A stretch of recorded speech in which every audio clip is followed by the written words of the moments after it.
مسلمانوں پر آفتوں کا پہاڑ ٹوٹ پڑا۔ کیسی آفت آئی؟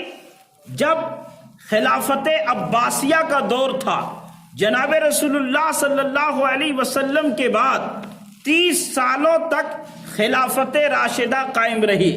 سیدنا ابو بکر صدیق سے لے کر کے حضرت حسن رضی اللہ تعالی عنہ تک کا دور جو ہوتا ہے وہ 30 سال کا دور ہوتا ہے۔ اس کے بعد خلافت تبدیل ہو گئی اور بنو امیہ کے خاندان میں خلافت آئی۔ بنو امیہ کے بعد بنو عباس، جو حضور علیہ السلام کے چچا تھے حضرت عباس رضی اللہ تعالیٰ عنہ، ان کے خاندان میں خلافت آئی۔ تو اس دور میں پوری دنیا میں ایک وبا چلی۔ کون سی وبا؟ ایک قوم کھڑی ہوئی، کافر قوم تاتاری، جو اتنے اجڑ لوگ تھے، جب ان کا ریلا چلا دنیا کے اندر تو تاریخ لکھنے والوں نے لکھا ہے، ایک عالم ہے علامہ ابن اسیر، انہوں نے اپنی کتاب میں لکھا ہے کہ اگر مسلمانوں کو جگانا مقصود نہ ہوتا تو میں یہ واقعہ نہ لکھتا۔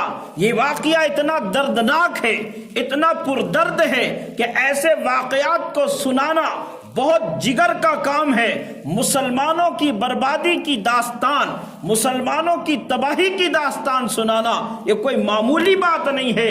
لیکن مسلمانوں، تاریخ سے ہم عبرت حاصل کر کے اپنے آنے والے مستقبل کو، آنے والے دور کو اپنی نگاہوں کے سامنے رکھ کر خود کو تیار کرنے کی کوشش کریں اور اپنے آپ کو یہ بنائیں کہ ہم اللہ کے رسول صلی اللہ علیہ وسلم کے غلام ہیں، ہم اللہ کے بندے ہیں۔ اللہ تعالیٰ نے ہمیں اپنی بندگی کے واسطے دنیا میں پیدا کیا ہے۔ وہ دور تھا کہ جب عباسیوں کی خلافت میں تاتاری قوم کا حملہ ہوا تو دریائے دجلہ، جو دجلہ وہاں بغداد میں جو سمندر ہے، جو دریا ہے، اس دریا کا پانی مسلمانوں کے خون سے لال ہو گیا اور ان کے لائبریریوں کی سیاہی سے اس کا پانی کالا ہو گیا۔ اتنی کتابیں ڈالی گئی اس دریا میں کہ دریا پر پل بنا لیے گئے، مسلمانوں کے سروں سے مینارے تعمیر کیے گئے۔ کہیں ایک مسلمان نام لینے والا نہیں تھا، اللہ رسول کا نام لیوا نہیں تھا۔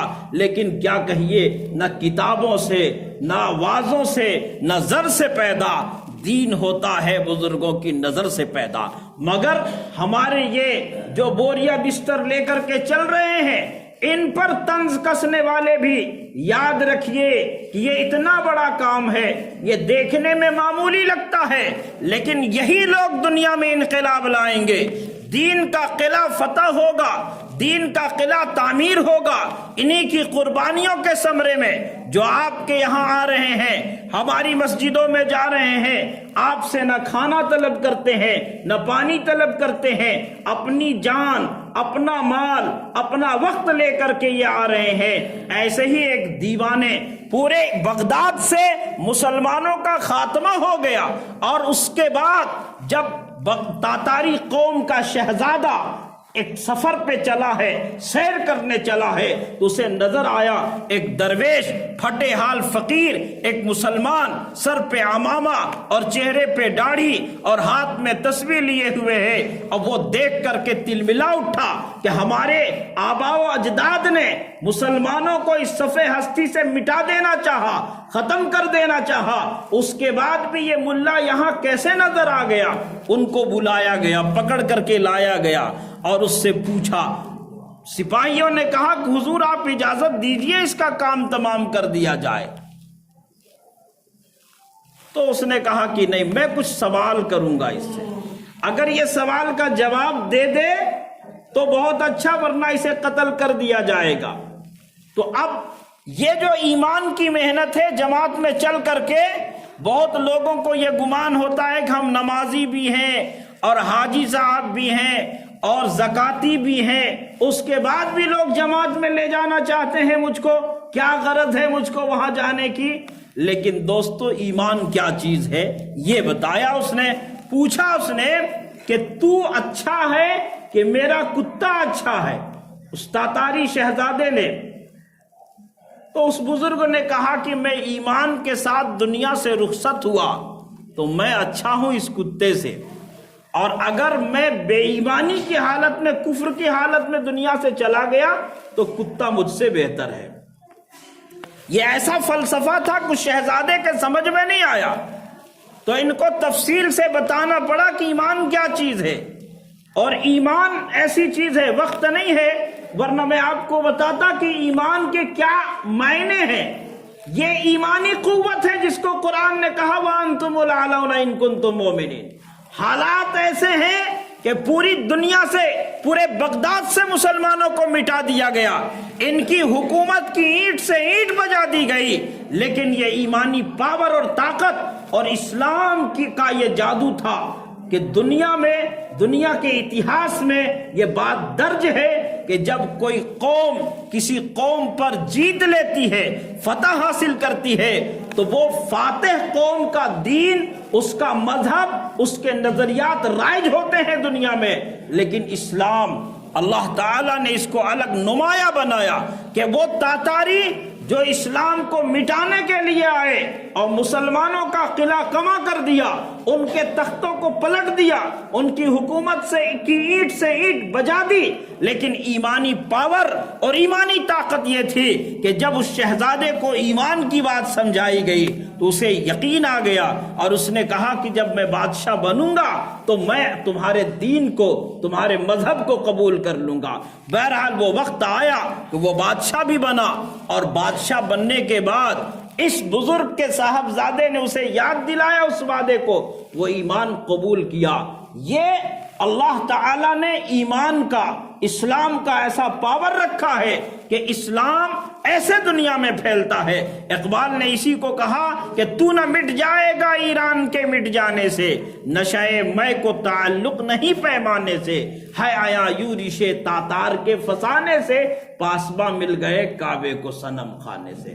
بت خانے سے کعبے کے نگہبان نکل گئے۔ یہ اسلام کا، فقط اسلام کی تعلیمات کا اور اسلام کی جادوئی تعلیمات کا اثر ہے۔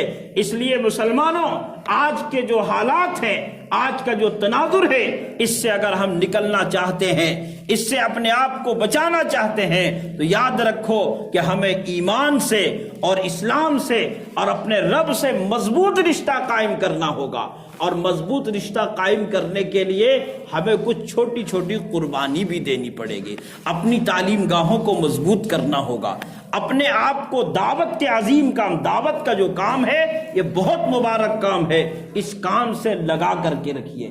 جب اس کام سے لگ کر کے رہیں گے، یہ کام اللہ کا کام ہے۔ اللہ فرماتا ہے یا ایھا الذین آمنوا ان تنصروا اللہ ینصرکم ویثبت اقدامکم، اے ایمان والو اللہ کے دین کی مدد کرو، اللہ تمہاری مدد کرے گا اور دشمنوں کے مقابلے میں تمہارے قدم کو جما دے گا۔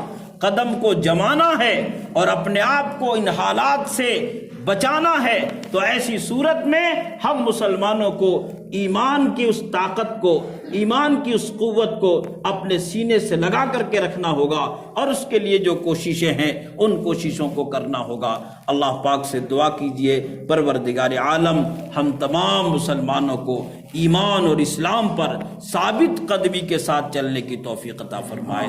وآخر دعوانا ان الحمدللہ رب العالمین۔ میں ایک گزارش پیش کر دیتا ہوں، ہمارے قاری صاحب آئے ہوئے ہیں۔ میرا ادارہ جیسا کہ آپ حضرات جانتے ہیں، ایک مورپا میں جامعہ ام حبیبہ کے نام سے جو ادارہ اس وقت بڑے حالات سے گزر رہا ہے اور کچھ سامان بھی خریدنے ہیں، تو آپ حضرات سے گزارش ہے کہ آپ تعاون پیش کریں۔ دوسری چیز یہ ہے کہ آپ کے یہاں ہمارے علاقے سے پڈارکم سے چلے کی جماعت آئی ہوئی ہے، تو یہ جماعت کا آپ بھرپور ساتھ دیں، ان کی تعلیم میں، گشت میں، اور اس سے فائدہ اٹھائیں۔ زیادہ سے زیادہ لوگ مسجد میں آئیں اور ان سے ملاقاتیں کروائیں، اللہ کے راستے میں نکلنے کی کوشش کریں، صحیح کریں۔ اللہ پاک ہم سب کو دین کی خدمت کے لیے، دین کی کاموں کے لیے قبول فرمائے، سنتوں سے فارغ ہو جائیں۔